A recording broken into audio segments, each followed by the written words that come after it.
Hello everyone, welcome to Advait education. तो अभी तक हम लोगों ने बहुत से चैप्टर कंप्लीट कर लिया, मेन चीज़ों को कंप्लीट कर लिया। अभी हम लोग पढ़ने वाले हैं इस लेक्चर में, नेक्स्ट चैप्टर आपका होने वाला है that means your magnetic circuit. Magnetic circuits के बारे में हम लोग स्टडी करने वाले हैं। ठीक है, तो चलिए चलते हैं मैग्नेटिक सर्किट्स। ये चैप्टर नंबर जो भी होगा आप लोग डाल लीजिए। तो मैं लिख देता हूं यहाँ पे चैप्टर जो भी आपका चैप्टर नंबर होगा आप यहाँ पे नंबरिंग कर लेना। टाइटल है मैग्नेटिक सर्किट। मैग्नेटिक सर्किट ये आपका टाइटल है। ठीक है, हाँ, तो सेपरेट मैंने मैग्नेटिक सर्किट का एक चैप्टर रखा है आप लोगों के लिए। ठीक है, जिसमें हम लोग डिस्कस करने वाले हैं इसके क्वेश्चंस, इसके कॉन्सेप्ट्स को, क्योंकि magnetic circuits is a very important for all JEE and AE aspirants. ठीक है, ये चैप्टर से बहुत से क्वेश्चन पूछ लिया जाता है, इसलिए मैंने सोचा कि मैग्नेटिक सर्किट को सेपरेट किया जाए। इलेक्ट्रोमैग्नेटिक इंडक्शन पढ़ेंगे, इसके बाद उसको सेपरेट किया जाए, क्योंकि वहां से क्वेश्चंस पूछे जाते हैं।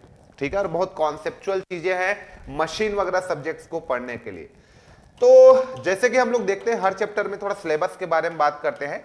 तो चलो मैग्नेटिक सर्किट स्टार्ट करने से पहले हम लोग इस चैप्टर का एक बार सिलेबस को ध्यान से यहाँ पे देख लेते हैं कि क्या क्या हमारे पास सिलेबस होता है। तो सबसे पहले मैं बात करूंगा कि मैग्नेटिक सर्किट्स में सबसे पहले आपको पता चलेगा कि भाई मैग्नेटिक सर्किट्स क्या होता है।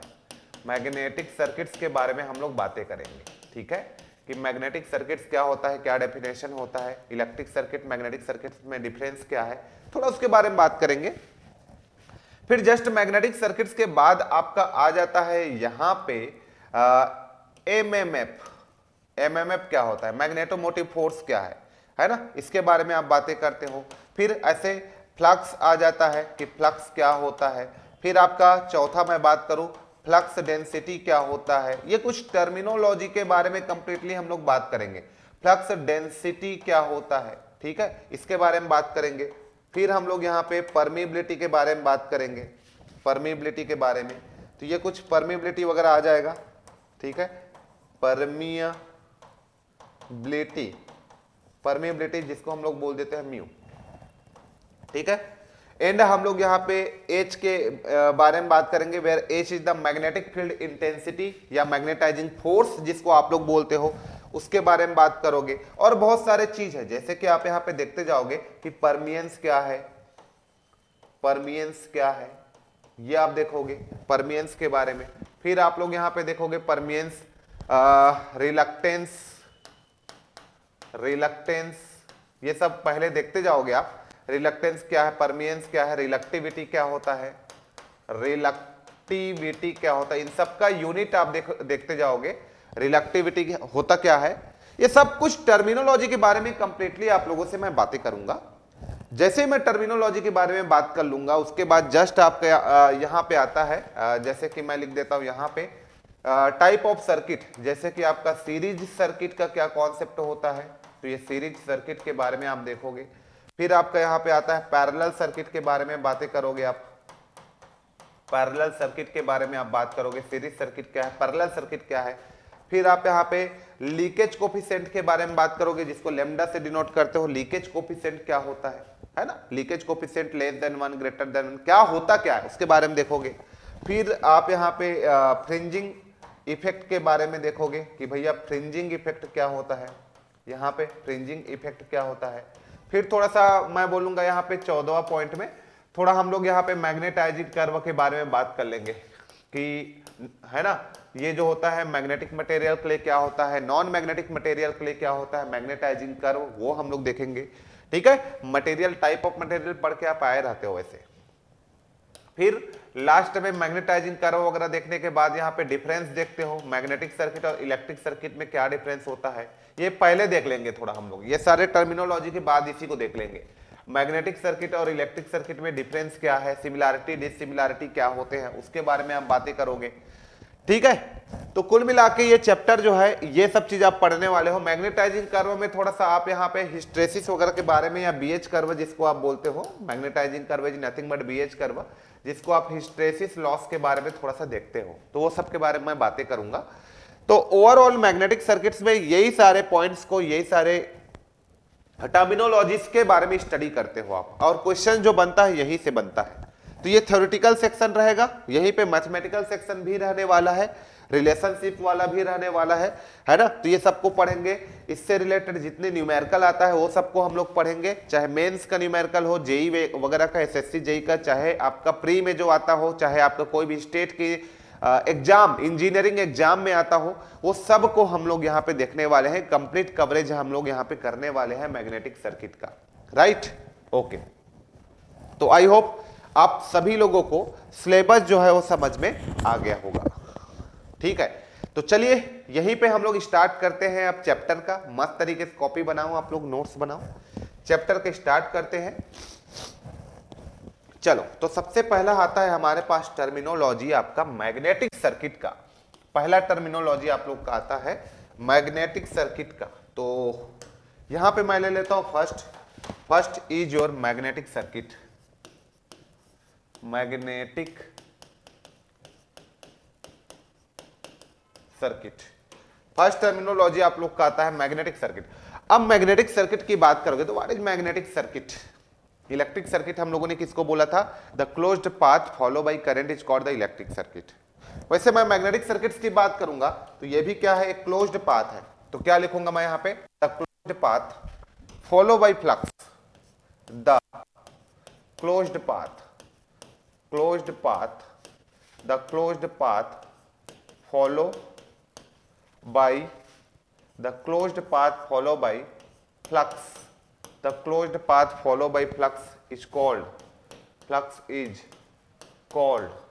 the closed path follow by flux is called magnetic circuit, is called magnetic circuit. The closed path follow by flux is called the magnetic circuit. ऐसा क्लोज्ड पाथ, ठीक है, जो फ्लक्स जिसमें फ्लो होता हो या जिसमें फ्लक्स लिंक करता हो, उसको हम लोग क्या बोलेंगे? उस क्लोज्ड पाथ को ही हम लोग मैग्नेटिक सर्किट। ऐसा क्लोज्ड पाथ जिसमें करंट फ्लो होता है उसको आप क्या बोलते हो? Electric circuit. वैसा ही एक क्लोज्ड पाथ जिसमें आपका फ्लक्स जो है लिंक करता हो उसको आप मैग्नेटिक सर्किट बोलोगे, उसको आप मैग्नेटिक सर्किट बोलोगे। तो ये क्लोज्ड पाथ होना चाहिए। तो ये मैग्नेटिक सर्किट एक क्लोज्ड पाथ होता है। तो लेट्स कंसीडर ये आपका क्लोज्ड पाथ मैंने ले लिया, ये आपका एक मैग्नेटिक सर्किट हुआ। अब इस मैग्नेटिक सर्किट को सर्कुलर मैग्नेटिक सर्किट हम लोग बोलेंगे। तो ये आपका एक मैग्नेटिक सर्किट हुआ, ठीक, ये आपका एक मैग्नेटिक सर्किट हुआ। जैसे ही आप इसको एक्साइट करते हो, कहने का मतलब इस तरीके से आप कॉइल रखोगे यहां पे, है ना, फ्लक्स बनाने के लिए, ये इस तरीके से, और इस कॉइल को जैसे ही आपने एक्साइट किया, यहां से आपने क्या दे दिया? करंट दे दिया, यहां से आपने करंट दे दिया। लेट अस कंसीडर कि इसमें नंबर ऑफ टर्न्स n है, ठीक है, करंट आपने दे दिया। Let us consider number of turns n है, तो आपने इसको वोल्टेज दिया होगा, इस वोल्टेज के कारण करंट फ्लो हुआ। इसमें नंबर ऑफ टर्न्स n है, ये n और I मिल करके एमएमएफ बना होगा, अभी सब देखोगे, ठीक है। अब एमएमएफ बन गया तो इसके कारण इसमें फ्लक्स बना होगा, वो डिपेंड किया होगा एमएमएफ पर यूनिट रिलक्टेंस पे। तो फ्लक्स बन गया तो यही फ्लक्स क्या करने लगेगा? यहां से इस क्लोज्ड पाथ में इस तरीके से लिंक करने लगेंगे, ये सारे फ्लक्स इसमें लिंक करेगा। ये बाहर में भी कुछ फ्लक्स जाएंगे, लेकिन जो मेन फ्लक्स होगा ये इसी पाथ में लिंक करने लगेंगे। तो दिस इज द फ्लक्स, ये सारे क्या है? आपका फ्लक्स। तो ऐसा क्लोज्ड पाथ जो इस फ्लक्स को फॉलो करता हो उसी को हम लोग मैग्नेटिक सर्किट बोलेंगे। तो this is circular magnetic circuit. ये मैग्नेटिक सर्किट आपका ऐसा भी हो सकता है, ये इस तरीके का भी मैग्नेटिक सर्किट आपका हो सकता है, इस तरीके का भी मैग्नेटिक सर्किट हो सकता है। ये भी आपका मैग्नेटिक सर्किट है, ठीक है। इसको भी आप यहां से मान लो आप लोगों ने एक्साइट कर दिया यहां से, ठीक है, इस तरीके से। तो इसमें भी जो फ्लक्स बना होगा वो फ्लक्स ऐसे करके इस पाथ को फॉलो करेगा, इस पाथ को फॉलो करेगा ये। तो ये भी अपने आप में एक मैग्नेटिक सर्किट है। ये आपका रेक्टेंगुलर या स्क्वायर शेप का मैग्नेटिक सर्किट है, ठीक है। यदि आप बोलोगे सर तो ये भी एक मैग्नेटिक सर्किट है, ये भी एक मैग्नेटिक सर्किट है, देख सकते हो आप लोग, ये भी एक मैग्नेटिक सर्किट है ना। आपको डिसाइड करना है कि इनमें से कौन सीरीज है, कौन पैरेलल है। ये भी एक मैग्नेटिक सर्किट है।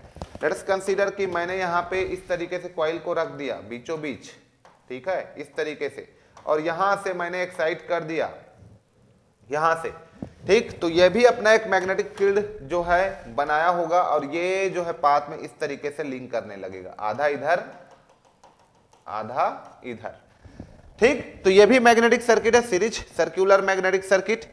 ये भी सीरीज रेक्टेंगुलर या तो फिर स्क्वायर शेप मैग्नेटिक सर्किट, और ये आपका पैरेलल मैग्नेटिक सर्किट, ये पैरेलल मैग्नेटिक सर्किट। तो कुल मिला के मैग्नेटिक सर्किट मेरा हुआ क्या, the closed path follow by flux is called the magnetic circuit.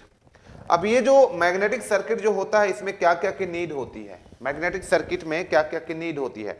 तो एक तो आपके पास यहाँ पे कोर होता है, कोर होता है जो कि आपका आयरन का या तो फिर सिलिकॉन स्टील वगैरह का बना होता है ना। ये जो होता है कोर, वो आपका एक फेरोमैग्नेटिक मटेरियल होता है। फेरोमैग्नेटिक मटेरियल समझ में आ रहा है, फेरोमैग्नेटिक मटेरियल होता है। फेरोमैग्नेटिक मटेरियल जिसकी permeability much much greater than 1 होता है, मच मच ग्रेटर देन 1, एक से बहुत ज्यादा, जैसे कि आपका 1000, 100, 1000 ऐसा होता है। और जिस मटेरियल की परमिबिलिटी क्या है अभी समझ में आएगा, जिस मटेरियल की परमिबिलिटी ज्यादा होगा वो ज्यादा से ज्यादा फ्लक्स को परमिट कराएगा, वो बेस्ट कंडक्टर है। बोलते हो ना आप इलेक्ट्रिकल में कि silver, copper, gold, aluminium is the best conductor, वैसे इसमें आपका सिलिकॉन स्टील वगैरह CRGO वगैरह कुछ कुछ लेते हो, उसकी परमिबिलिटी 1000 के आसपास होता है, ग्रेटर देन 1000 होता है। इसका मतलब ये समझ लो कि वो गुड मैग्नेटिक मटेरियल है, गुड मैग्नेटिक मटेरियल। इसका मतलब वो अपने अंदर में फ्लक्स को ज्यादा से ज्यादा वो क्या करा सकता है, लिंक करा सकता है, फ्लो करा सकता है। फ्लो तो नहीं बोल सकते, लिंक करता है फ्लक्स तो बोल सकते हैं। जिसकी परमिबिलिटी जितनी ज्यादा होगा वो उतना ही ज्यादा परमिट कराएगा फ्लक्स को, ठीक है। तो कोर, जो एक कोर की नीड होगा, ऐसा मैग्नेटिक सर्किट बनाने के लिए कोर को नीड होगा। सेकेंड आपको एक क्वाइल की नीड होगा, और थर्ड आपको एक्साइटेशन की नीड होगा, एक्साइटेशन। ये तीनों यारों मिल गए, इसका मतलब आप वहां पे मैग्नेटिक फ्लक्स जो है प्रोड्यूस कर सकते हो।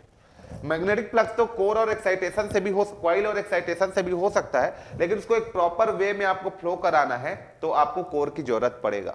लीक वगैरह कम करना है तो you have to need core, ठीक है। तो इन सारे चीजों की नीड होती है। तो मैग्नेटिक सर्किट आपको सिंपली समझ में आ गया। The closed path follow by flux is called the magnetic circuit and the closed path follow by current is called the electric circuit. तो मैग्नेटिक सर्किट और इलेक्ट्रिक सर्किट में कोई फर्क नहीं है। आ रहा है बात समझ में। तो ये तुम्हारे पास एक मैग्नेटिक सर्किट हो गया, ठीक। इस मैग्नेटिक सर्किट का इलेक्ट्रिकल इक्विवेलेंट आप लोग मान लो बनाना चाहते हो, मान लो इस मैग्नेटिक सर्किट का आप इलेक्ट्रिकल इक्विवेलेंट बनाना चाहते हो, तो जस्ट आप क्या बना सकते हो, इलेक्ट्रिकल इक्विवेलेंट आप बनाना चाहते हो इस मैग्नेटिक सर्किट का, तो आप आराम से बना सकते हो। ये इस तरीके का इलेक्ट्रिकल इक्विवेलेंट बना दो, ठीक है। ये आप लोगों ने जो क्वाइल यूज किया है, ये आप लोगों ने जो क्वाइल यूज किया है, इसको इस तरीके से यहाँ पे आप रिप्रेजेंट कर दो और इसको लिख दो, दिस इज योर, ऐसे करके आप लिख दो इसको, इलेक्ट्रिकल इक्विवेलेंट सर्किट बना रहे हो तो इसको आप लिख लो एमएमएफ लिख दो, और ये तुम्हारे पास क्या हो जाएगा, NI हो जाएगा। और इसके कारण जो इसमें फ्लक्स बना, इसमें फ्लक्स बना उसको आप फाई लिख दो। और ये कोर का अपना कुछ ना कुछ क्या होगा बेटा, कोर का अपना कुछ ना कुछ आपका रिलक्टेंस होगा, तो उस रिलक्टेंस को मैं यहाँ पे रेजिस्टेंस के टर्म में शो कर देता हूं। ये तो ये आपका रिलक्टेंस हो गया, उस कोर का अपना एक रिलक्टेंस होगा। अब रिलक्टेंस क्या है, फ्लक्स क्या है, एमएमएफ क्या है, टर्मिनोलॉजी वाइज चीजें जो है ओपन होते जा रहा है। तो उन्हीं सारे चीजों को हम लोग यहाँ पे समझने की कोशिश करेंगे कि फ्लक्स क्या होता है, एमएमएफ क्या होता है, इन सारे पॉइंट्स को हम लोग 1 बाय 1 समझेंगे, ठीक है। क्योंकि देखो टर्मिनोलॉजी वहां पे आते जा रहा है। ओके, तो चलिए यहाँ पे हम लोग स्टार्ट करते हैं। अब दूसरा पॉइंट मैं लेता हूं मैग्नेटिक सर्किट के बाद। सेकेंड जो मेरे पास पॉइंट है वो मेरे पास है, यहां पे लिखो आप एमएमएफ। सेकेंड मेरे पास है एमएमएफ, ओके, एमएमएफ। अब एमएमएफ का फुल फॉर्म क्या है, एमएमएफ का फुल फॉर्म है मैग्नेटोमोटिव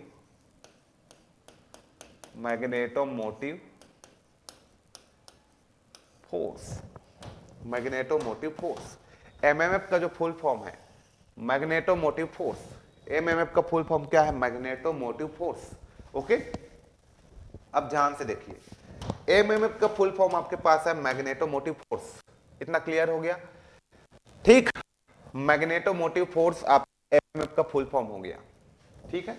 अब ये मैग्नेटोमोटिव फोर्स होता क्या है, जैसे आपने इलेक्ट्रिकल सर्किट में ईएमएफ पढ़ा, इलेक्ट्रोमोटिव फोर्स, इलेक्ट्रॉन को चलाने वाली फोर्स, विद्युत वाहक बल जिसको आपने बोल दिया था, ठीक है। और मैग्नेटोमोटिव फोर्स इसका मतलब किसी भी सर्किट में फ्लक्स को चलाने वाला फोर्स या फिर उस फ्लक्स के लिए एक सोर्स है, ये मान के चलो ये एक सोर्स है, उस फ्लक्स का एक सोर्स है, उस फ्लक्स को प्रोड्यूस करने के लिए एक सोर्स है।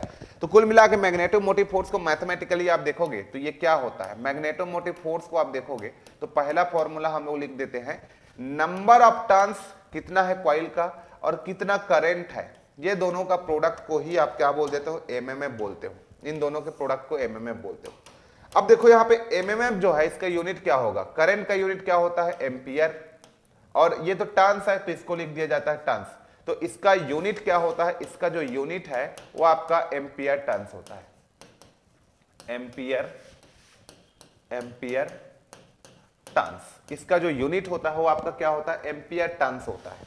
ध्यान देना, यूनिट पूछा जाता है, ध्यान देना आप सभी लोग, यूनिट पूछा जाता है। इसका मतलब ये हुआ कि मान लो आपके पास इस तरीके से कोई कॉइल है, इस तरीके से कॉइल है, इस तरीके से आपका कोई कॉइल है, और इस कॉइल को आप, इसका number of turns let's suppose n है, और इस कॉइल को आप आई करंट यहां पे दे देते हो। आई करंट कहां से आएगा, आपने कुछ यहां पे कुछ वोल्टेज लगाया होगा इस तरीके से। अब ये वोल्टेज एसी है डीसी है उसको अभी छोड़ो, मान लो आपने इसको कोई सोर्स दे दिया, यहां से इलेक्ट्रिकल सप्लाई दे दिया, आई करंट उसमें से फ्लो हुआ इस तरीके से, n नंबर ऑफ टर्न्स है, तो क्या होगा, सिंपल से पहले यहां पे क्या बनेगा, एक एमएमएफ बनेगा, एक एमएमएफ बनेगा, एमएमएफ बन गया, ये आपका एनआई हो गया, एमएमएफ बन गया। एमएमएफ का मतलब क्या होता है, मैग्नेटोमोटिव फोर्स।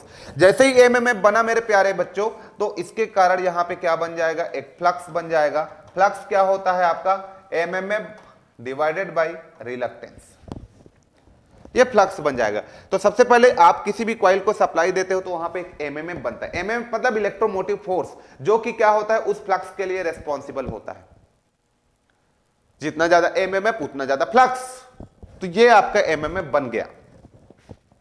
ठीक है, अभी एमएमएफ का बहुत से फॉर्मूला आते जाएंगे, मैं रिलेशन बताऊंगा। तो अभी आपको एमएमएफ का ये पहला फॉर्मूला मिला है, आपको पहला formula, this is the first formula. ठीक है, और ये एमएमएफ जो होता है वो रेसिप्रोकल होता है, it is the reciprocal of, ये भी पॉइंट लिख लो, ये भी पूछा जाता है, it is the reciprocal, it is the reciprocal, it is the reciprocal of, it is the reciprocal of, it is the reciprocal of EMF, it is the reciprocal of EMF in electrical circuit, in electrical circuit, in electrical circuit, in electrical circuit, electrical circuit का या electrical circuit में ये EMF का reciprocal होता है। जैसे EMF responsible होता है फ्लो ऑफ करंट के लिए, वैसे MMF रिस्पॉन्सिबल होता है फ्लो ऑफ फ्लक्स के लिए। तो ये पहला पॉइंट लिखो।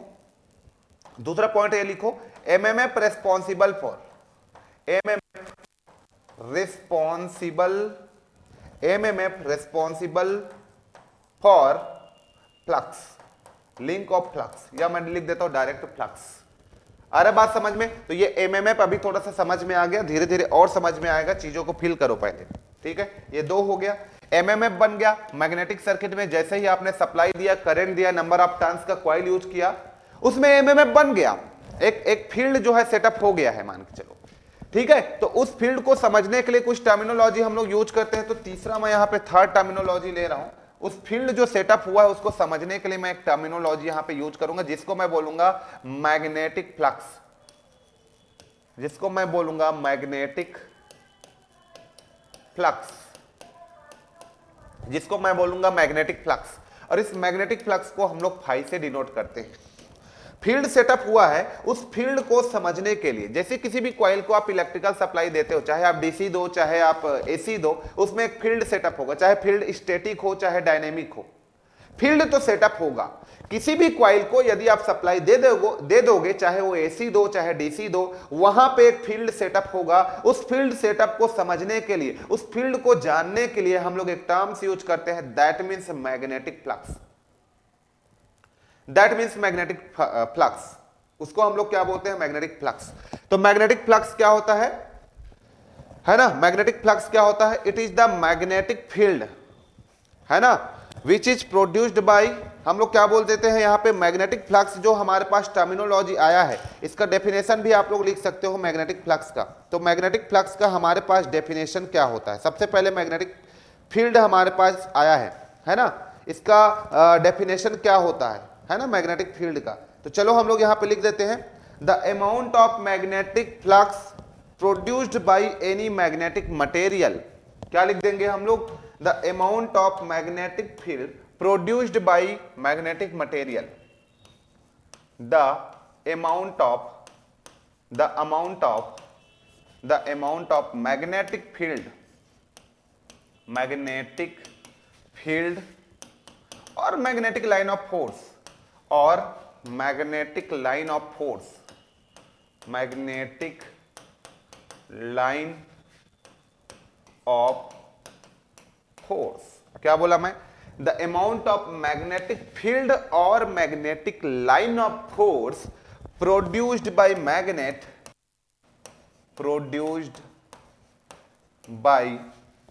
मैग्नेटिक मटेरियल, कुछ भी हो सकता है ये, प्रोड्यूस्ड बाय मैग्नेटिक मटेरियल, ये चाहे आपका मैग्नेट हो जाता है या फिर electromagnet, produced by magnetic material is called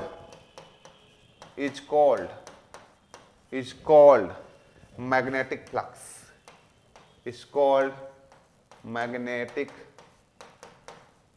flux. तो मैंने क्या बोला, the amount of magnetic field और magnetic line of force produced by magnetic material is called the magnetic flux, उसी को मैग्नेटिक फ्लक्स हम लोग बोलेंगे। ठीक है, रिप्रेजेंट करते हैं इसको हम लोग, क्या से रिप्रेजेंट करते हैं इसको, हम लोग रिप्रेजेंट कर देते हैं मैग्नेटिक सर्किट में फाई से। ठीक है, फाई से रिप्रेजेंट कर देते हैं, और इसका जो यूनिट होता है वो आपका होता है वेबर। इसका जो यूनिट होता है वो आपका क्या होता है, फ्लक्स का जो यूनिट होता है वेबर होता है। नोट करो सभी लोग। हाँ, आप पूछेगा कि 1 वेबर इज इक्वल टू कितना होता है, 1 वेबर, यदि आपको कोई पूछ लिया कि 1 वेबर इज इक्वल टू कितना होता है, तो 10 to the power 8 lines, 10 to the power 8 magnetic lines, ऐसे लिख सकते हो आप, मैग्नेटिक लाइंस, या फिर मैक्सवेल बोल सकते हो, ये या है, आप ऑब्लिक करके लिख सकते हो, या फिर मैक्सवेल। तो 1 वेबर कितना को बोलोगे, कितने अमाउंट को 1 वेबर बोलोगे, जब किसी मैग्नेट से 10 to the power 8 magnetic lines निकलने लगेंगे। नहीं समझ में आया क्या, चलो समझते हैं। जब किसी मैग्नेट से 10 to the power 8 magnetic lines निकलने लगेंगे, मैग्नेटिक लाइंस क्या है, लेट से कि ये आपके पास कोई मैग्नेट है, अब ये मैग्नेट है तो ये तुम्हारे पास नॉर्थ हो गया, ये साउथ हो गया, समझना मेरे बात को, ये नॉर्थ हो गया और ये साउथ हो गया। ठीक है, अब इधर ध्यान से देखो आप, ये नॉर्थ है और साउथ है। ठीक है, तो यहां से ये जो मैग्नेटिक फील्ड ऑफ लाइन है, यहां से ये कैसे निकलता है, नॉर्थ से निकलता है, ये चलो इसको मैं ऐसे बना देता हूं, यहां पे तो ये नॉर्थ से निकलता है और साउथ में जाकर के वापस पुनः साउथ में आ जाता है, फिर साउथ से नॉर्थ। ठीक है, इस तरीके से, इसी को मैग्नेटिक लाइंस बोलते हैं। ये परमानेंट मैग्नेट मैंने ले लिया, आप इलेक्ट्रोमैग्नेट भी ले सकते थे इसको समझने के लिए, ये इस तरीके से, ये तरीके से, ये इस तरीके से बहुत सारे लाइंस ऐसे निकलते हैं। तो मैं अभी ज्यादा नहीं बना रहा हूं, बहुत ही कम बना रहा हूं, ये इतना क्लियर हो गया। तो ये सब क्या है, यही सब क्या है आपका, यही सब मैग्नेटिक लाइंस है, मैग्नेटिक लाइन ऑफ फोर्स या लाइंस। ये तो किसी पोल से मान लो ये कोई मैग्नेटिक लाइन ऑफ फोर्स की मैं बात करूं, तो किसी पोल से, मान लो ये पोल है नॉर्थ, यहां से 10 टू द पावर 8 लाइंस निकलेगा, तो उसी को हम लोग क्या बोलेंगे, 1 वेबर बोलेंगे, 1 वेबर।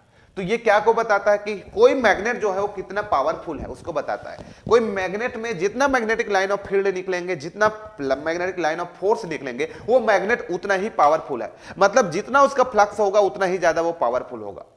तो ये जो इमेजिनरी लाइन यहां से निकलता है, उसको रिप्रेजेंट करने के लिए, उसको जानने के लिए हम लोग एक टर्म्स यूज करते हैं, magnetic flux. The amount of magnetic field produced by magnetic material is called the magnetic flux. Unit weber होता है, 1 weber 10 to the power 8 lines, 10 to the power 8 lines यहां से निकलेगा। ठीक है, तो ये जो मैग्नेटिक लाइंस है उसके कुछ, या मैग्नेटिक लाइंस है या जो मैग्नेटिक फ्लक्स है उसके कुछ प्रॉपर्टी होता है। ये जो मैग्नेटिक लाइंस के कुछ प्रॉपर्टी होता है, प्रॉपर्टी ये होता है, लिख लो आप जल्दी जल्दी। प्रॉपर्टी ये होता है कि ये जो होता है हमेशा नॉर्थ से निकलता है और साउथ में कंप्लीट होता है। आउटसाइड द मैग्नेट इसका जो डायरेक्शन होता है, आउटसाइड द मैग्नेट नॉर्थ से साउथ होता है और इनसाइड द मैग्नेट साउथ से नॉर्थ की ओर होता है। तो पहला पॉइंट आपको यह समझ में आया कि मैग्नेटिक लाइन ऑफ फील्ड जो है या मैग्नेटिक फ्लक्स जो है वो क्लोज्ड पाथ को फॉलो करता है, वो क्लोज्ड पाथ को फॉलो करता है। क्लोज जैसे करंट जो है वो क्लोज्ड पाथ को फॉलो करता है डीसी के केस में, वैसे वैसे किसी भी मैग्नेट में मैग्नेटिक लाइन ऑफ फोर्स जो होता है, मैग्नेटिक लाइन ऑफ फोर्स, मैं इलेक्ट्रिक लाइन ऑफ फोर्स की बात नहीं कर रहा हूं, मैग्नेटिक लाइन ऑफ फोर्स की बात कर रहा हूं। Electric line of force closed path को फॉलो नहीं करता, लेकिन मैग्नेटिक लाइन ऑफ फोर्स जो होता है वो क्लोज्ड पाथ को फॉलो करता है। आउटसाइड द मैग्नेट इसका जो डायरेक्शन होता है वो नॉर्थ से साउथ की ओर होता है, लाइक इस तरीके से। और इनसाइड द मैग्नेट इसका जो डायरेक्शन होता है, मैग्नेट के अंदर में इसका जो डायरेक्शन होता है वो कैसा होता है बेटा, साउथ से नॉर्थ की ओर होता है। ठीक है, तो आपको एकदम पता होना चाहिए कि इनसाइड द मैग्नेट कैसे बिहेव करता है और आउटसाइड द मैग्नेट कैसे बिहेव करता है। तो पहली बात तो ये कि ये क्लोज्ड पाथ को फॉलो करता है। दूसरी बात ये कि आउटसाइड द मैग्नेट इसका डायरेक्शन नॉर्थ से साउथ की ओर होता है, इनसाइड द मैग्नेट साउथ से नॉर्थ की ओर होगा। ठीक है, अब किसी भी मैग्नेट कितना पावरफुल है वो हम उसके पोल से कितना मैग्नेटिक फील्ड ऑफ लाइंस निकल रहा है, मतलब कितना वेबर है, उससे हम लोग आंकते हैं, मतलब हम लोग उससे एग्जामिन करते हैं, उसका जानते हैं कि वो कितना पावरफुल है। ठीक है, तीसरा पॉइंट मैं ये बताना चाहूं कि मैग्नेटिक लाइन ऑफ फोर्स जो होता है वो कभी एक दूसरे को इंटरसेक्ट नहीं करते, नेवर इंटरसेक्ट्स ईच अदर। ठीक है, magnetic line of force never intersects each other, एक दूसरे को कभी भी इंटरसेक्ट नहीं करते। मतलब ये कोई मैग्नेटिक लाइन ऑफ फील्ड हुआ, ये वाला मैग्नेटिक लाइन ऑफ एक फील्ड हुआ और ये दूसरा मैग्नेटिक लाइन ऑफ फील्ड हुआ, तो ये कभी भी एक दूसरे को काटेगा नहीं। मान लो ये मैग्नेटिक फील्ड ऑफ लाइन ऐसे आ रहा है तो ये मैग्नेटिक फील्ड ऑफ लाइन उधर से आ रहा है, तो ये ऐसे ही वापस चला जाएगा। कहने का मतलब ये सेम डायरेक्शन है तो एक दूसरे से दूर जाने की कोशिश करेंगे। मान लो ये कोई मैग्नेटिक फील्ड ऑफ लाइन है और ये दूसरा मैग्नेटिक फील्ड ऑफ लाइन है, तो ये एक दूसरे से दूर जाने की कोशिश करेंगे। अपोजिट है, मान लो ये इधर जा रही है, इधर जा रहा है, तो एक दूसरे को नजदीक लाने की कोशिश करेंगे, लेकिन क्रॉस नहीं करेगा, वो इंटरसेक्ट नहीं करेगा, है ना। तो कभी भी मैग्नेटिक लाइन ऑफ फोर्स जो होता है कभी भी एक दूसरे को इंटरसेक्ट नहीं करता। यदि लाइक पोल जो है नॉर्थ है तो एक दूसरे को रिपल करेंगे और अनलाइक पोल एक दूसरे को क्या करेंगे, अट्रैक्ट करेंगे। तो ये भी पॉइंट लिख लो, है ना। तो लाइक पोल एक दूसरे को क्या करते हैं, रिपल करते हैं, अनलाइक पोल एक दूसरे को अट्रैक्ट करते हैं। तो like pole repel each other and unlike pole attract each other. Okay, ऐसे लिखो। और बहुत सारे प्रॉपर्टी है, लेकिन इसके बारे में और ज्यादा प्रॉपर्टी आपको जानने की नीड नहीं है। इतना आप लोग जानते हो मैग्नेटिक फ्लक्स के बारे में, ठीक है, इतना ही अभी आप जानिए, और ज्यादा आपको जानने की नीड बिल्कुल भी नहीं है। तो ये मैंने मैग्नेटिक फ्लक्स के बारे में थोड़ा सा बताया। तो एमएमएफ मैंने बता दिया, मैग्नेटिक फ्लक्स के बारे में बता दिया। What is magnetic flux? The amount of magnetic field produced bye magnet is called the magnetic flux.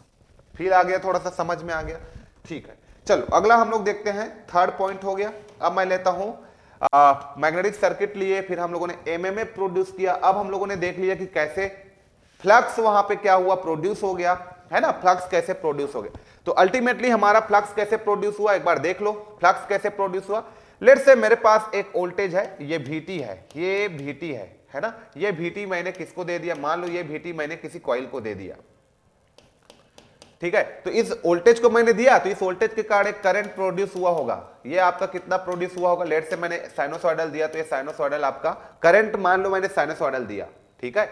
किसी भी कॉइल को मैंने वोल्टेज से कनेक्ट किया, तो वोल्टेज मान लो मैंने कॉस दिया रहा होगा, तो करंट जो प्रोड्यूस हुआ होगा साइन हुआ होगा, क्योंकि प्योर कॉइल पे मैं दे रहा हूं तो 90 डिग्री उसको लैग करा देगा। तो समझो आप अभी फिलहाल VT का वैल्यू जो है आपका ऐसा रहा होगा, VT cos ओमेगा t रहा होगा। जब इस वोल्टेज को किसी प्योर कॉइल को मैंने दिया तो करंट 90 डिग्री लैग करेगा, तो मैंने उसको साइन लिख दिया। साइन हमेशा कॉस से 90 डिग्री लैग करता है, तो मैंने IT = Im sin omega t ले लिया। अब किसी भी कॉइल का नंबर ऑफ टर्न्स क्या है, N है ना। तो ये नंबर ऑफ टर्न्स को मैंने दे दिया इतना करंट, तो ये दोनों मिलकर के क्या बना लिया होगा, एमएमएफ बनाया होगा। अब एमएमएफ में क्या होता है मेरे भाई, N × IT होता है। इसका मतलब यहां पे आप रख दोगे IF sin ओमेगा t, तो यहां पे आपका क्या बन गया, एमएमएफ बन गया, ठीक है।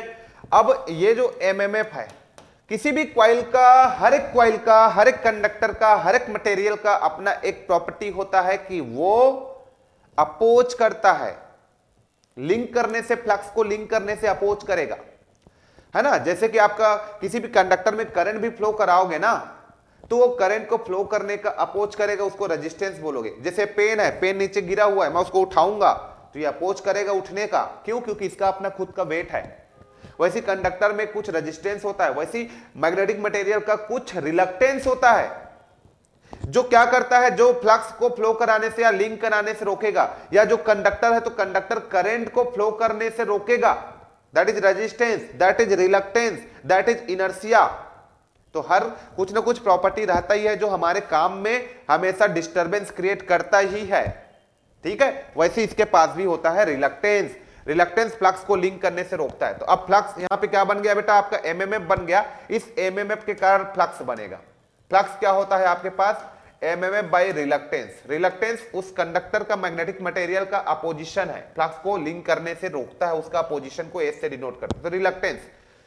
तो एमएमएफ क्या है हम लोग जानते हैं। एमएमएफ हमारे पास होता है एन आई, ये हमारे पास होता है एन आई टी, या फिर हम लोग डायरेक्ट लिख सकते हैं एन, और ये मेरे पास हो जाएगा I M sine omega T, N I M sine omega T divided by reluctance S. So phi is equal to मुझे क्या मिल गया, N I M by S मिल गया, ये correct. N I M by S जो है उसी को मैं क्या बोलूंगा फाई एम, और ये मेरे पास हो जाएगा sine omega T, sine omega T, correct. ये phi equal to phi M sine omega T, clear. तो ये मेरे पास क्या मिल गया, ये मेरे पास इक्वेशन आ गया फ्लक्स का, ये मेरे पास इक्वेशन आ गया फ्लक्स का। तो फ्लक्स मेरा क्या हुआ, साइनोसॉइडल। इसका मतलब मेरा यहाँ पे करंट क्या है, थोड़ा समझ लो इसको, बाकी आने वाले चैप्टर्स में काम आएगा। कि जब किसी कॉइल को मैंने यहाँ पे सप्लाई दिया, ठीक है, कॉस टाइप का सप्लाई दिया, तो करंट यहाँ पे आपका साइनोसॉइडल उसमें फ्लो हुआ, तो उसके कारण जो फ्लक्स यहाँ पे बना, उसके कारण उस कॉइल में जो फ्लक्स सेटअप हुआ, उसके कारण जो उस कॉइल में फ्लक्स सेटअप हुआ, ये भी फ्लक्स कैसा बना, साइनोसॉइडल। लेट्स से ये आपका करंट है आई, ये इसका मैक्सिमम वैल्यू हो गया, ये आपका टाइम है ना। तो यहाँ पे ये आपका फ्लक्स हो गया, ये आपका मैक्सिमम फ्लक्स हो गया, ये आपका टाइम है, ओमेगा टी जो भी लिखना है लिख लो, है ना। तो जब किसी भी कॉइल, एक चीज समझ लो, जब किसी भी कॉइल को आप यहाँ पे किसी भी कॉइल को इस तरीके से आपने कोई वोल्टेज दिया VT, इसके कारण इस कॉइल में करंट फ्लो हुआ, let's say number of turns n है, तो यहां पे क्या हो गया, एक फ्लक्स सेटअप होने लगा। वो फ्लक्स कितना बन गया बेटा, वो फ्लक्स जो बना होगा इस कॉइल के पर टर्न पे, वो कितना बना होगा, phi M sine omega T बना होगा। अब ये फ्लक्स को ऐसे करके लिंक कराते हो सारे नंबर ऑफ टर्न्स पे, तो उसको लिंक कराते हो तो एक टर्म्स दे देते हो flux linkage, flux linkage, link करा देते हो सारे नंबर ऑफ टर्न्स पे, तो फ्लक्स लिंकेज साई बोल देते हो। और ये साई का जो वैल्यू होता है मेरे दोस्तों, वो होता है टोटल नंबर ऑफ टर्न्स पे लिंक करेगा तो n, और कितना फ्लक्स है मेरे पास, फाई, तो फाई, n फाई, तो ये तुम्हारे पास हो जाता है फ्लक्स लिंकेज। तो इस तरीके से ये जो आप लाइन ड्रॉ करते हो यही तुम्हारा मैग्नेटिक फील्ड हो जाता है। ये जो लाइन ड्रॉ करते हो यही तुम्हारा एक मैग्नेटिक फील्ड हो जाता है। तो this is your magnetic field, magnetic field, magnetic field. Okay, तो इतना भी आप लोग अपने दिमाग में सेटअप कीजिए कि कैसे प्रोड्यूस होता है फ्लक्स। किसी भी कॉइल को वोल्टेज दिए, करंट फ्लो हुआ, यदि वोल्टेज और करंट टाइम वेरिंग है तो जो फ्लक्स सेटअप जो होगा वो भी टाइम वेरिंग फ्लक्स होगा। देखो यहाँ पे टाइम पे डिपेंड कर रहा है। यदि आपने वोल्टेज और करंट को स्टैटिक टाइप के दे दिए, टाइम वेरिंग नहीं दिए, दैट मींस आप लोगों ने डीसी दे दिया, तो जो फ्लक्स सेटअप होगा वो डीसी टाइप का फ्लक्स सेटअप होगा, वो भी टाइम के रेस्पेक्ट में चेंज नहीं होगा, वो फ्लक्स कांस्टेंट फ्लक्स बनेगा, स्टैटिक फील्ड बनेगा। और यहां पे जो फ्लक्स बनेगा वो आपका डायनेमिक फील्ड बनेगा, ठीक है। तो किसी भी कॉइल को जब फ्लक्स देते, किसी भी कॉइल में जो फ्लक्स सेटअप होता है वो डिपेंड करता है कि आप उसको एसी दे रहे हो कि डीसी दे रहे हो। डीसी दोगे तो स्टैटिक फील्ड बनेगा, और एसी दोगे तो टाइम वेरिंग फील्ड बनेगा। लेकिन फ्लक्स सेटअप होगा, इस तरीके से फ्लक्स सेटअप होता है। इसी फ्लक्स के बारे में बात कर रहा था, तो मैं ट्राई कर रहा हूं ताकि आप लोग को थोड़ा फील आ जाए फ्लक्स सेटअप कैसे होता है, फ्लक्स क्या होता है उसको समझो थोड़ा। तो फ्लक्स दिखता नहीं है, एक इमेजिन लाइन होता है जिसको हम लोग जस्ट इमेजिन करते हैं, इमेजिनरी लाइन होता है जिसको जस्ट हम इमेजिन करते हैं कि यहां तक का फ्लक्स सेटअप है। जितना ज्यादा एक्साइट करोगे उतना ज्यादा फ्लक्स बनेगा, जितना ज्यादा नंबर ऑफ टर्न्स रखोगे उतना ज्यादा फ्लक्स, जितना ज्यादा करंट दोगे उतना ज्यादा फ्लक्स बनेगा। और उसका एक दायरा होगा, लिंक करने का अपना एक उसका एक दायरा होगा। तो इस छोटे छोटे चीजों को हम लोग समझ रहे हैं। अब फ्लक्स सेटअप हो गया। अगला मैं यहां पे लेता हूं चौथा पॉइंट ना, फोर्थ पॉइंट लेता हूं, फ्लक्स डेंसिटी क्या होता है। Flux density, density, flux density, ठीक, फ्लक्स डेंसिटी मैं लेता हूं। फ्लक्स डेंसिटी आपका होता क्या है? फ्लक्स डेंसिटी होता है आपका बी, फ्लक्स डेंसिटी होता है बी। अब फ्लक्स डेंसिटी को कैसे डिफाइन करते हैं? फ्लक्स डेंसिटी को डिफाइन करते हैं फ्लक्स पर यूनिट एरिया। कैसे डिफाइन करते हैं हम लोग? Flux per unit area. जैसे यार किसी भी गांव की डेंसिटी आपको बताना है, मान लो यार ये तुम्हारा कोई गांव है जहां तुम रहते हो, इस गांव की डेंसिटी बताना है, जनसंख्या, इस गांव की डेंसिटी बताना है। डेंसिटी का मतलब कि इस गांव में रहने वाले लोग, मान लो इसका जो भी एरिया होगा, तो इस पर्टिकुलर एरिया में कितने लोग रहते हैं, कितने लोग रहते हैं, वही तो डेंसिटी है ना। आप कैसे बताओगे कि इस ये गांव का तुम्हारा एरिया है, बाउंड्री है, तो इसके अंदर में कितने लोग रहते हैं, वैसे ही बताओगे ना। वैसी फ्लक्स डेंसिटी क्या होता है कि मान लो मेरे पास कोई प्लेट है, मेरे पास कोई क्वाइल है, कोई प्लेट है या कोई क्वाइल है, उस क्वाइल में कितना मैग्नेटिक फील्ड जो है वो आपका लिंक करता है, जितना ज्यादा करेगा उतना ज्यादा डेंसिटी। तो इसलिए हमने बोला फ्लक्स पर यूनिट एरिया, एक पर्टिकुलर एरिया पे कितना फ्लक्स है उसको मैं यदि बता दूंगा तो मैं फ्लक्स डेंसिटी पता चल जाएगा। क्यों? क्योंकि यह भी एक टर्मिनोलॉजी है। किसी भी मैग्नेटिक मटेरियल में फ्लक्स डेंसिटी जितना ज्यादा होगा, इसका मतलब इसका मीनिंग यह हुआ कि उसमें ज्यादा से ज्यादा फ्लक्स जो है उसमें लिंक कर जाएगा, फ्लो कर जाएगा। क्योंकि उतने ही एरिया में मैं जितना ज्यादा फ्लक्स को फ्लो कराऊंगा, इसका मतलब उसका डेंसिटी ज्यादा है। तो जब मुझे एज ए इंजीनियर वर्क करना है, कहीं पे कोई मैग्नेटिक मटेरियल पे वर्क करना है, तो मैं चाहूंगा कि मेरे पास जो मटेरियल है उसकी फ्लक्स डेंसिटी हाई होना चाहिए, ताकि मैं कम एरिया में ज्यादा से ज्यादा फ्लक्स को लिंक करा सकूं, जिससे मेरा बनाने वाला डिवाइस का साइज छोटा हो जाए, वेट कम हो जाए। तो इसलिए ये सारे डिजाइनिंग पैरामीटर्स होता है, चीजों को समझने के लिए आपको बताई जाती है। तो इसलिए बोला जाता है फ्लक्स डेंसिटी जो होता है, फ्लक्स पर यूनिट एरिया, हमको ही हम लोग क्या बोलते हैं? Flux density.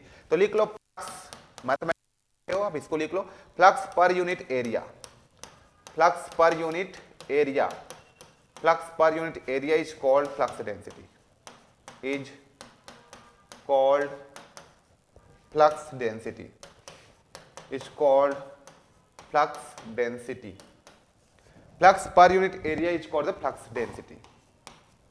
ठीक है। अब इसका मैं इसको रिप्रेजेंट किससे करते हैं हम लोग, डिनोट किससे करते हैं? तो इसको डिनोट करने की मैं बात करूं तो इसको हम लोग डिनोट करते हैं बी से, और इसका जो यूनिट होता है, इसका जो यूनिट होता है, यूनिट की मैं बात करूं तो फ्लक्स डेंसिटी का जो यूनिट होता है, देखो फ्लक्स का यूनिट क्या होता है? वेबर, और एरिया का यूनिट क्या होता है? मीटर का स्क्वायर। तो वेबर पर मीटर स्क्वायर पहला यूनिट, फर्स्ट यूनिट आप लोग लिख लो वेबर पर मीटर स्क्वायर, और सेकेंड यूनिट इसी को बोल दिया जाता है टेस्ला। टेस्ला, टेस्ला किसी के नाम पे रखा गया है, जिन्होंने इसको बताया उसके नाम पे टेस्ला बोल दिए। टेस्ला, जिसको हम लोग कैपिटल टी भी बोल देते हैं। तो वेबर पर मीटर स्क्वायर भी लिख सकते हो और टेस्ला भी लिख सकते हो flux density.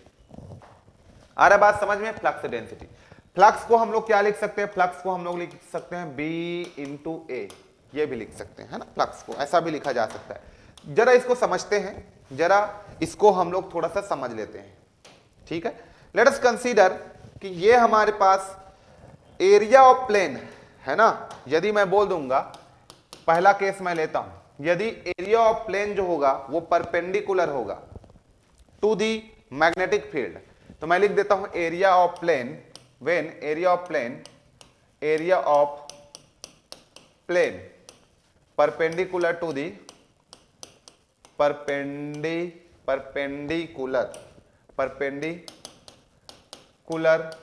Area of plane perpendicular to the magnetic field. Area of plane यदि परपेंडिकुलर होगा मैग्नेटिक फील्ड का, मान लो ये तुम्हारा कोई आपका प्लेन है, ये कोई कोई एरिया ऑफ प्लेन, मतलब समझते हो, ये कोई क्वाइल है, एरिया ऑफ क्वाइल ऐसा लिख सकते हो, प्लेन की जगह में कोई आप क्वाइल लिख लो। चलो, एरिया ऑफ द क्वाइल, या एरिया ऑफ द कंडक्टर लिख लो। चलो area of conductor perpendicular to the magnetic field, चलो कंडक्टर लिख लो। मान लो ये कोई कंडक्टर है, ये इसका जो एरिया है, प्लेन का जो एरिया है, जो भी इसका एरिया है वो क्या है बेटा, वो मैं बोल देता हूं कि ये मैग्नेटिक फील्ड के परपेंडिकुलर है, ऐसे करके, ये ऐसे परपेंडिकुलर है, ये एरिया ऑफ प्लेन जो है वो परपेंडिकुलर है इस तरीके से, ठीक है। और ये सब क्या है, मैग्नेटिक फ्लक्स है। लेट्स कंसीडर कि ये आपका मैग्नेटिक फ्लक्स है, ये मैग्नेटिक फ्लक्स है। तो जितने भी फ्लक्स, ये आपका क्या है, एरिया है, किसी भी कंडक्टर का एरिया, ये कोई कंडक्टर है उसका एरिया ऑफ प्लेन में बात करूं इस कंडक्टर का, वो परपेंडिकुलर है इस फ्लक्स का, परपेंडिकुलर है। इसका मतलब जब परपेंडिकुलर है तो टोटल का टोटल फ्लक्स जो है इस कंडक्टर को कट करेंगे, जितने भी फ्लक्स है वो इस कंडक्टर को क्या करेगा, कट करेगा, कंडक्टर को कट करेगा। तो इस कंडीशन में जो फ्लक्स आप लिखोगे वो क्या लिख सकते हो, B इंटू ए, मतलब फ्लक्स जो आएगा वो आपका मैक्सिमम फ्लक्स यहां पे क्रिएट होगा। इसका मतलब जब एरिया ऑफ प्लेन, किसी भी कंडक्टर का एरिया ऑफ प्लेन किसी भी फ्लक्स को पूरा कट करता है तो वहां पे आपका फ्लक्स जो है वो मैक्सिमम होगा। मैग्नेटिक फील्ड को पूरा कट करता है, ये मान लो कोई मैग्नेटिक फील्ड है, ये कोई मैग्नेटिक फील्ड है, ये फ्लक्स मत बोलो, इसको कोई मैग्नेटिक फील्ड बोल दो, चलो मैग्नेटिक फील्ड है। तो जब कोई कंडक्टर किसी मैग्नेटिक फील्ड को कंप्लीटली कट करता है तो वहां पे जो फ्लक्स सेटअप होगा वो मैक्सिमम फ्लक्स सेटअप होगा, मैक्सिमम फ्लक्स सेटअप होगा, है ना। तो लिख लो आप लोग, व्हेन एनी कंडक्टर मैक्सिमम कर the magnetic field, the flux produced in the conductor is maximum. तो जो फ्लक्स प्रोड्यूस होगा उस कंडक्टर में वो क्या होगा, मैक्सिमम होगा, ठीक है। तो जब कोई कंडक्टर किसी मैग्नेटिक फील्ड को कंप्लीटली कट करता है तो जो फ्लक्स प्रोड्यूस होगा उस कंडक्टर में या फिर वहां पे जो फ्लक्स प्रोड्यूस होगा वो आपका मैक्सिमम फ्लक्स होगा। क्या इतना क्लियर हो गया, ठीक है। दूसरा case, when area of conductor parallel to the magnetic field. Second case मैं लेता हूं when area of the conductor, second case मैं लेता हूं when the area of the conductor, when the area of the conductor is parallel to magnetic field। मैंने इस बार क्या case ले लिया कि यदि एरिया ऑफ द कंडक्टर जो है वो मैग्नेटिक फील्ड के पैरेलल रखा हुआ है। इस बार कैसा रखा हुआ है, मान लो ये तुम्हारे पास कोई मैग्नेटिक फील्ड है बच्चा, मान लो ये तुम्हारे पास कोई मैग्नेटिक फील्ड है, इस तरीके का आपके पास कोई मैग्नेटिक फील्ड है, इस तरीके का, ये मैग्नेटिक फील्ड हो गया, ये मैग्नेटिक फील्ड हो गया। तो इस तरीके का मैग्नेटिक फील्ड है और इस मैग्नेटिक फील्ड में क्या को रख दिया हम लोगों ने, मान लो ये कोई कंडक्टर को यहां हमने रख दिया पैरेलल में, दोनों पैरेलल, ये मैग्नेटिक फील्ड है, ये कोई कंडक्टर है ना, ये कोई कंडक्टर है, मैं उसी के पैरेलल रख दिया। लेट से मैंने इस कंडक्टर को यहां पे रख दिया, इसी के पैरेलल रख दिया इस तरीके से, ये तो ये मेरे पास क्या हुआ, ये मेरे पास मैग्नेटिक फील्ड हुआ, मैग्नेटिक फील्ड हुआ। और ये मेरे पास क्या हुआ, ये जो आया ये मेरे पास हो गया कंडक्टर हो गया। तो जब किसी कंडक्टर को मैग्नेटिक फील्ड में पैरेलली प्लेस हम लोगों ने कर दिया तो क्या है, फ्लक्स इस मैग्नेटिक फील्ड को कट करेगा, नहीं करेगा। तो यहां पे मिनिमम कटिंग होगा,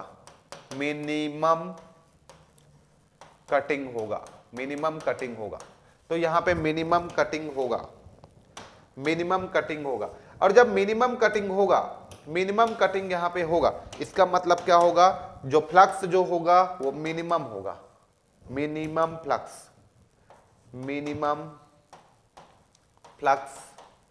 प्रोड्यूस होगा।